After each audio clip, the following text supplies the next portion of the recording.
Sometimes you can learn just how racially charged and unacceptable a message is by taking the races and reversing them and asking yourself, would this be acceptable or is this antagonistic? Is this intentionally trying to make people feel that they're hated because of what color they are? Recently at the women's conference called Sparrow Conference, there was a presentation from Sister Theology, and she said some things that were very hurtful and unacceptable. And somebody sent me this parody article, so I thought I'd read it to you. The person who wrote it doesn't want to be revealed because this is a parody that's pretty biting, and honestly, like, you could take it the wrong way.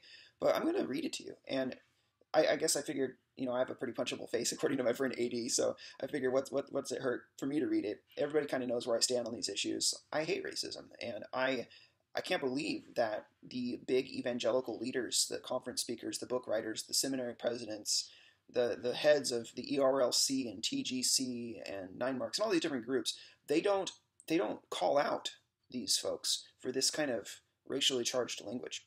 In fact, after looking at the presentation from Sister Theology, Thibidi Anyabwile of the Gospel Coalition said that he agreed with it and it was poetic.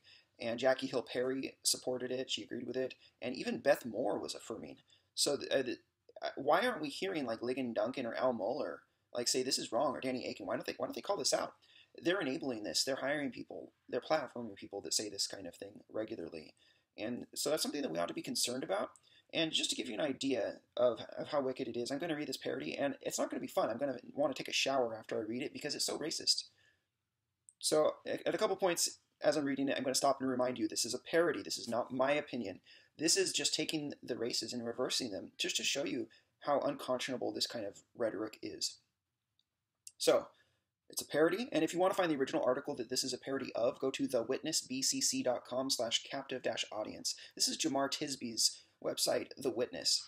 Jemar Tisby, Tyler Burns, all those guys. So they support this. I want you to think about the fact that they support this, except for they support the reverse version of this. A group of my friends, all white men, decided to attend the Christian Pre-Conference to CPAC together to learn and support the men we knew presenting. We were all particularly excited to hear from Donald Trump, whom we were familiar with from his recent efforts to make America great again. A multicultural welcome.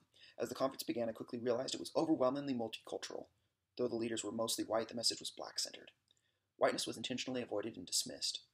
Where the scriptures, shared from Galatians, dug deeply to discuss a focus on the gospel and unity around Orthodox teaching, the sermons skimmed. When the first night was over, I sent a message to our group. I'm walking away with a distinct feeling that this event isn't intended for me, but they don't mind that I'm here. It was a consensus. We debated returning the next day and agreed that we were still eagerly looking forward to hearing from Donald Trump and Robert Jeffress, that their messages might have something to say about our part in reconciling the divided nation to Christ. We arrived early to create a welcoming spirit in front for all the white faces who would take stage that day. We listened painfully to a panel discussion which taught diversity of culture as our strength.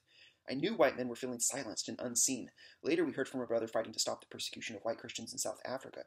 The audience made tearful commitments to partner in his work, tears I knew did not extend to white victims of black gangs in this nation. Okay, I want to remind you, this is a parody. This is a parody, but this is a reversal of what was actually said by a black woman to a mixed group in the Sparrow Conference. Okay, going on. Finally, it was time for Trump to speak. Rather than being assigned a portion of Galatians to teach, he was interviewed by Doug Wilson. As his credentials were read, he was welcomed by a smattering of enthusiastic voices. In that moment, in a theater full of thousands of believers where we felt erased, Trump became the physical embodiment of white manhood. We knew exactly what it felt like to move through time and space unknown, unwelcome, and feared. The offensive gospel. In introducing himself, he shared that his parents raised him to be conscious of his race and proud of his whiteness, a direct rejection of colorblind theology. That naturally bridged to him talking about the death of his white relatives in the ghetto in an urban city, the destructive forces of affirmative action, and the global reach of black corruption. This is a parody. Okay, the white men in the audience started making eye contact across the auditorium. We knew. This was an elementary lecture our black brothers, by and large, had never been forced to hear. The audience was sitting uncomfortably straight in their chairs, note-taking pens dropped in their laps. Trump referenced how the thuggery of the Obama administration had sullied the presidency and jarred many to explore for the first time white identity and white politics in our country. Every time he said, black people, the black man sitting to my left physically cringed. I could feel his thigh vibrating against mine as he tapped his foot. Trump continued, Jesus rose from the dead and will return again in white robes. As pockets started murmuring throughout the theater, he reminded us, the gospel is offensive. I looked at my friends. Some were nervous, sunk in their chairs, oppressed by the building tension, swallowing the size of the room. Trump continued, Race is a social construct that was organized around strife, difference, and racial stratification. And black people today want to continue that strife in order to get free government handouts. Folks, this is not my opinion. This is a parody. This is a parody of something that was written at Jamar Tisby's website.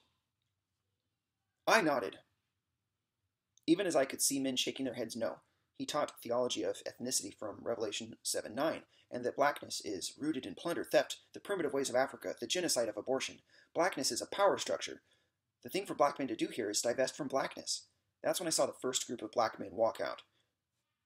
Trump touched on the recent Jussie Smollett scandal, the Obama presidency, ghettos in Chicago, calling the modern-day savage tribes all products of blackness. Blackness meets white theology. It was obvious the audience as a group was angry and uncomfortable, but it was the very blackness that trapped them, silent in their seats. Black manhood suppresses the urge to confront problems head-on. Black men are allowed to scheme, to connive, to usurp, but never to take a public stand. Add Christianity to that mix, and black Christian men knew their role. In a black infected society, black men always have an excuse. Black manhood isn't meant to be open and honest in the face of confrontation. That's why we saw betrayal ripple across the faces in the auditorium. Got my kids talking. That's why we saw betrayal ripple across the faces in the auditorium. For 32 minutes, authority was passed to two white men having a normal, healthy conversation about white identity. Black manhood trembled and seethed. The man sitting next to me rose from his seat and angrily whispered to no one in particular, "Someone will hear about this." Should CPAC crumble under that stress? Should they apologize and assure Trump won't be on the stage next year? What happens when blackness goes on without being confronted? To paraphrase Trump, the danger of continuing as we are is continuing to perpetrate corruption. Blackness is wicked. Oh my gosh. Okay, I'm definitely going to need to take a shower after this. Blackness is wicked. Oh my goodness. Guys, this is a parody. This is not my opinion. This is a parody of what was said by Jamar Tisby's website and supported by Thabiti Abule and enabled by Beth Moore. And no reaction from Albert Mohler or Russell Moore or Ligon Duncan or Mark Dever or Danny Aiken. Guys, it's wickedness. But who's going to stand up against this? Who's going to say this is wrong? Let me go on.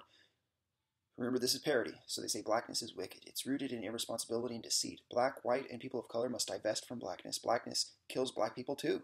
Just look at Chicago. We must imagine a world in which our whole identity isn't bound to corruption. We live in embodied faith. We must not use Christ as a tarring force to blacken out our identities.